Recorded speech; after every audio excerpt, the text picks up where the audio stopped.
Hello everyone, welcome to EPF academy. RCC structure series के इस video में हम डिस्कस करेंगे टी बीम पर बेस्ड नेक्स्ट प्रॉब्लम है an isolated simply supported T beam has a flange width of 2400 mm and flange thickness of 120 mm. The effective span of beam is 3.6 meter. The effective depth of beam is 580 mm and width of rib 300 mm. It is reinforced with 8 numbers of bar 22 mm diameter FE415 bars. Determine moment of resistance of the section. Use M20 grade of concrete. Solution हम start करेंगे। सबसे पहले इसमें given data लिखेंगे। Given data क्या कह रहा है क्वेश्चन में? एक आइसोलेटेड टी बीम है जिसके फ्लैंज की चौड़ाई 2400 mm है। तो यहाँ पर लिखेंगे फ्लैंज की चौड़ाई 2400 mm, total with of flange given है 2400 mm and flange thickness means जो फ्लैंज है उसकी मोटाई गिवन है 120 mm। तो फ्लैंज की मोटाई मतलब DF से हम इसको डिनोट करते हैं 120 mm। Effective span of simply supported beam given है 3.6 मीटर। तो एल इफेक्टिव की वैल्यू हम यहाँ पर लिख लेंगे या इसको एल से भी डिनोट कर सकते हैं 3.6 metre. The effective depth of beam given है 580 mm। इफेक्टिव डेप्थ को हम लोग डिनोट करते हैं डी से, तो इसको यहाँ पर लिखेंगे D equal to 580 mm। Width of rib given है 300 mm मीन्स BW से जिसे डिनोट करते हैं विथ ऑफ वेब। रिब और वेब दोनों सेम होते हैं, तो यहाँ BW से हमने मार्क कर लिया 300 mm। It is reinforced with 8 numbers of bar 22 mm diameter means 8 bars provide की गई हैं 22 mm डायमीटर का, जिनका ग्रेड FE415 है। तो यहाँ पर AST की वैल्यू हम कैलकुलेट करेंगे तो हो जाएगा 8 इंटू पाई बाई 4 इंटू 22 का स्क्वायर, और इसको जब सॉल्व करेंगे तो वैल्यू आएगा 3041 mm स्क्वायर। फाइंड करना है मोमेंट ऑफ रेजिस्टेंस की वैल्यू। M20 ग्रेड यूज किया गया है और FE415 स्टील यूज किया गया है, इसलिए जो यहाँ पर FCK की वैल्यू हो जाएगी वो हो जाएगी 20 न्यूटन पर mm स्क्वायर, और FY की वैल्यू हो जाएगी 415 न्यूटन पर mm स्क्वायर। क्योंकि यहाँ पर total width of the flange given है और हमें इफेक्टिव डायमेंशन जरूर की नीड होती है एनालिसिस के टाइम, इसलिए यहाँ पर हम effective width of flange find करेंगे। तो सेकेंड नंबर पर फाइंड करेंगे effective width of flange. Effective width of flange हमें पता है, चूंकि आइसोलेटेड टी बीम है, यहाँ लिखेंगे for isolated T beam. Isolated T beam according to IS 456/2000 code में गिवन है, उसके लिए जो BF की फार्मूला होगा means effective width of flange, उसके लिए जो फार्मूला यूज करेंगे मिनिमम वैल्यू लेंगे। दो फार्मूले हम लोग यूज करते हैं। फर्स्ट कौन सा? L0 divide by B plus 4 plus BW। Second use करते हैं हम BF इक्वल टू B, और इन दोनों में से जो मिनिमम होता है उसको हम टेक करते हैं, लेते हैं। तो यहाँ पर देखते हैं वैल्यूज को पुट करते हैं। L चूँकि सिंपली सपोर्टेड बीम है इसलिए L0 की जो वैल्यू होगी, L0 क्या होता है? Distance between point of contraflexure point. तो यहाँ पर हम एक साइड में लिख देते हैं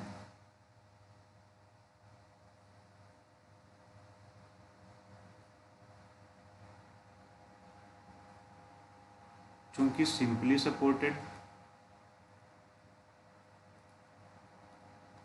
बीम, इसलिए जो L0 की वैल्यू होगी वो L इफेक्टिव के बराबर होगी। वो कितना है? 3.6 मीटर, या इसी को 3600 mm लिख सकते हैं। तो इस वैल्यू को यहाँ पर हम पुट कर लेंगे तो हो जाएगा 3600 डिवाइड बाई 3600 प्लस B की वैल्यू हमें क्वेश्चन में गिवन है 2400 mm प्लस 4 प्लस BW की वैल्यू हमें नोन है, वो क्वेश्चन में गिवन है 300, और इसको जब सॉल्व करेंगे तो वैल्यू आएगा हमारा 954.54 mm, और B की वैल्यू हमें पता है B इक्वल टू है 24 mm। तो इन दोनों में अगर हम कंपेयर करेंगे तो हमारे पास जो मिनिमम वैल्यू होगी BF की 954.54 होगी। तो हेंस हम क्या करेंगे? Take BF equal to 954.54 mm, और यही हमारा effective width of the flange की वैल्यू हो जाएगी। फिर उसके बाद नेक्स्ट स्टेप पर हम मूव करेंगे। थर्ड पॉइंट पर हम फाइंड करेंगे डेप्थ ऑफ न्यूट्रल एक्सिस। क्या करेंगे? Depth of neutral axis, depth of neutral axis. Neutral axis की डेप्थ फाइंड करने के लिए हम सबसे पहले एज्यूम करेंगे, क्योंकि हमारे पास केस गिवन नहीं है, इसलिए फर्स्ट हम एज्यूम करेंगे, assuming neutral axis lies in the flange. और हमें पता है जब फ्लैंज एरिया में न्यूट्रल एक्सिस टी बीम में लाई करता है तो उसके लिए actual depth of neutral axis के वैल्यू होती है मीन्स एक्स यू। यहाँ पर लिख देते हैं actual depth of neutral axis. X U equal to हो जाता है 0.87 FYAST divide by 0.36 FCK into VF। यहाँ पर वैल्यू सारी हमें नोन है, इन सारी वैल्यूज़ को पुट करेंगे। 415 इंटू AST 3041 हमने कैलकुलेट किया है, फिर 0.36 FCK 20 हमारा होगा, और BF की वैल्यू हमने कैलकुलेट किया है 954.54, और इसको सॉल्व करेंगे तो हमारे पास वैल्यू आएगा 159.755 mm। तो यहाँ से हमने एक्स यू की वैल्यू कैलकुलेट कर लिया, और हमने एज्यूम किया न्यूट्रल एक्सिस फ्लैंज एरिया में लाई करता है। तो उस केस के लिए क्या होता है, जो एक्स यू की वैल्यू होती है डी एफ से कम होती है, तो उसको हम चेक कर लेते हैं। तो यहाँ चेक करें, चूंकि D F equal to 120 mm, hence X U greater than D F. हमने माना था न्यूट्रल एक्सिस फ्लैंज एरिया में लाई करता है, तो उस केस के लिए एक्स यू की वैल्यू डी एफ से कम होना चाहिए, बट यहाँ पर एक्स यू की वैल्यू डी एफ से ज़्यादा आ रही है। तो इसका मतलब क्या हो गया, therefore our assumption is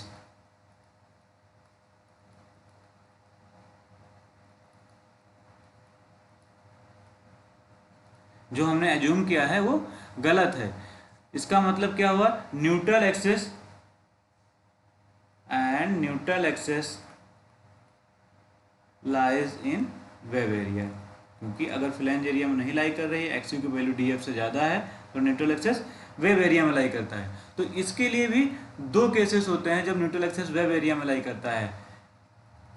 wave area में लाई कर रहा है क्योंकि एक्स यू की वैल्यू डी एफ से ज़्यादा है। तो हमें पता है जब एक्स यू की वैल्यू डी एफ से ज़्यादा होता है तो उसके लिए दो केस होते हैं। यहाँ पर हम साइड में लिख लेते हैं,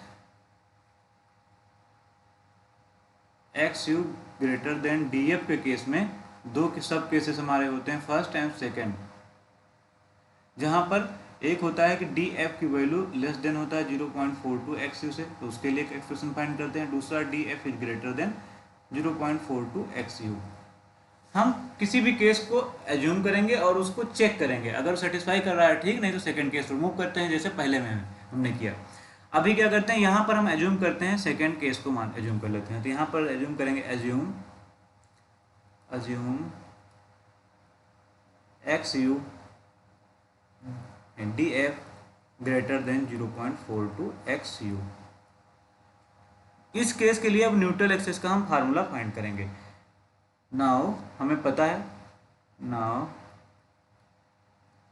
actual depth of neutral axis, जिसे हम डिनोट करते हैं एक्स यू से, इसको फाइंड करने के लिए हम एक्सप्रेशन यूज करते हैं, total compressive force equal to total tensile force.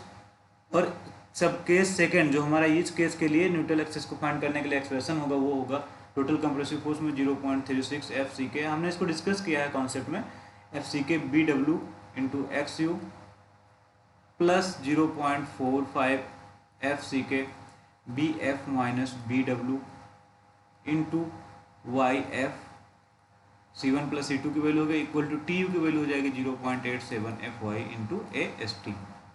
और यहाँ पर सारी वैल्यूज़ को हम पुट कर देंगे। 0.36 FCK की वैल्यू हमें पता है 20 होता है, BW की वैल्यू हमें पता है 300 इंटू एक्स यू की वैल्यू एज इट इज़ हमें अभी नहीं नोन है, इसी को फाइंड करना है, प्लस 0.45 FCK की वैल्यू हो गई 20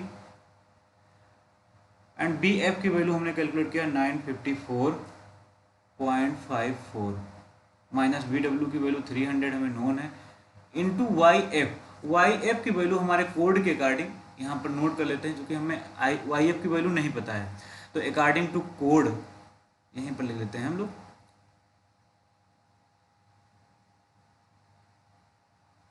अकॉर्डिंग टू कोड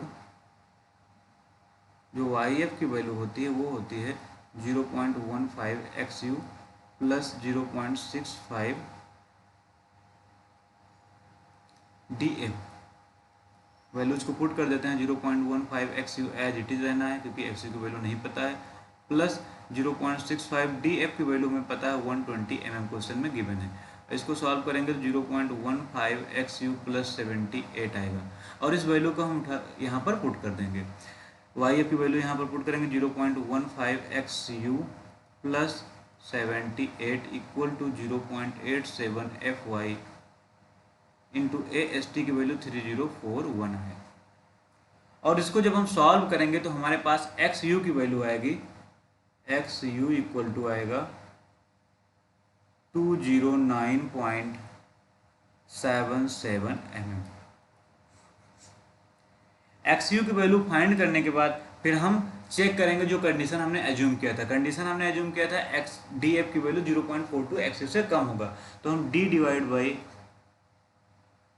D क्या हमारा डेप्थ ऑफ प्लेन DF था, DF को हम XU से डिवाइड करते हैं, और यहाँ पर DF की वैल्यू हमें पता है, क्वेश्चन में गिवन है 120 एंड XU की वैल्यू 209.77। और इसको जब सॉल्व कर रहे हैं 0.5657 के बराबर हमारी वैल्यू आ रही है। तो इसका मतलब क्या हो गया, जो DF है इसका मतलब क्या हो गया, hence DF is greater than 0.42 XU। इसलिए ये कंडीशन क्या है हमारा, ओके है। मीन्स आवर एजम्पशन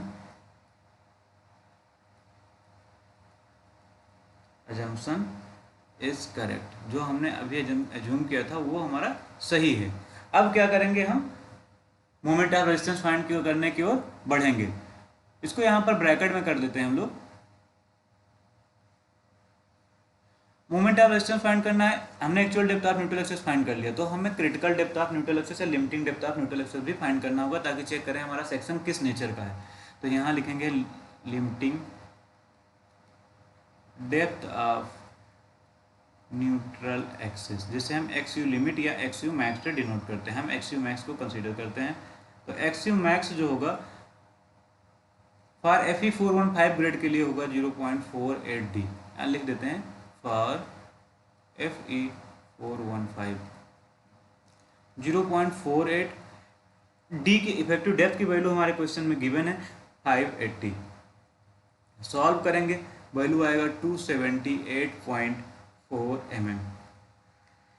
यहाँ पर हम देखते हैं जो XU की वैल्यू है, XU चूंकि XU is less than XU max, क्योंकि XU की वैल्यू जो हमने कैलकुलेट किया था वो कैलकुलेट किया था 209.77, XU मैक्स आया 278.4, तो इसका मतलब वो XU की वैल्यू XU मैक्स से कम है। हेंस क्या होगा, द बीम सेक्शन लिख सकते हैं, the beam section is under reinforced. Under reinforced section होगा, इसलिए मोमेंट ऑफ रेजिस्टेंस फाइंड करने के लिए क्या करना होगा, नेक्स्ट स्टेप पर हम मूव करेंगे, moment of resistance.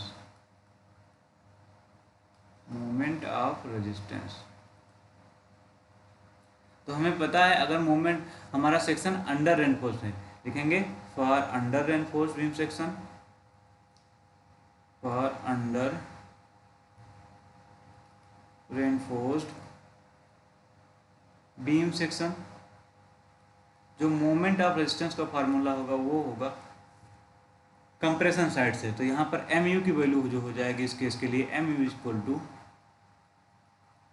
0.36 FCK BW into XU। ये फार्मूला भी हमने डिस्कस किया है जब हम कॉन्सेप्ट डिस्कस किए हैं पिछले वीडियो में, into D minus 0.42 XU plus 0.45 FCK BF minus BW into YF into lever arm की वैल्यू D माइनस YF/2। और इसको हम सारी वैल्यूज़ को यहाँ पर पुट करेंगे और सॉल्व कर लेंगे। यहाँ पर वाई एफ की वैल्यू हमें अभी नहीं नोन है, वाई एफ की वैल्यू हम कैलकुलेट कर लेते हैं पहले। वाई एफ इक्वल टू हमें पता है फार्मूला 0.15 XU प्लस 0.65 DF। सारी वैल्यूज हमें अभी नोन हो गई 0.15 और XU की वैल्यू हमने कैलकुलेट किया है 0.2 इंटू 209.77 प्लस 0.66 इंटू 120। सॉल्व करेंगे हमारी वैल्यू आएगी 109.465 mm। और इस वैल्यू को और जितनी भी नोन वैल्यूज हैं इस इक्वेशन में पुट कर देते हैं। सपोज करते हैं ये इक्वेशन हमारा फर्स्ट है अगर, तो यहाँ पर लिखेंगे M U equal to 0.36 into equation first में वैल्यू रखेंगे एफ सी के की वैल्यू 20, बी डब्ल्यू की वैल्यू हमारे पास आ जाएगी 300 mm। हमारे पास क्वेश्चन में गिवन है वैल्यू। एक्स यू की वैल्यू हमने कैलकुलेट किया है, एक्स यू की वैल्यू यहाँ पर रखेंगे 209.77 इंटू डी की वैल्यू 580 हमें गिवन है, माइनस 0.42 इंटू एक्स यू की value 209.77 plus 0.45 F C K की वैल्यू 20 हमें पता है, इंटू बी एफ की वैल्यू हमने कैलकुलेट किया है 954.54। सारी वैल्यूज़ को हमें पुट करना है, माइनस बी डब्ल्यू की वैल्यू 300 इंटू वाई एफ की वैल्यू हमने कैलकुलेट किया है 109.465 into D means effective depth 580 minus Y F by 2। Y F फिर हमने यहाँ पर वैल्यू रखना है 109.465 डिवाइड बाई 2। और इसको जब हम सॉल्व करेंगे तो हमारे पास एम यू की वैल्यू आएगी, एम यू इक्वल टू आएगा अप्रॉक्सीमेट 5615948.7 न्यूटन mm। अब हमें इसको अगर किलो न्यूटन मीटर में चेंज करना है 10⁻⁻6 से मल्टीप्लाई कर देना होगा, 2, 4 एंड 6। तो यहाँ पर हमारा किलो न्यूटन में वैल्यू आ जाएगा एम यू, यहाँ पर लिख सकते हैं or, M is equal to 561.59 kilo newton metre. और यही हमारा मोमेंट ऑफ रेजिस्टेंस को फाइंड करने का आंसर हो जाएगा। आई होप सभी को ये क्लास समझ में आई होगी। नेक्स्ट न्यूमेरिकल हम नेक्स्ट क्लास में डिस्कस करेंगे। Thank you.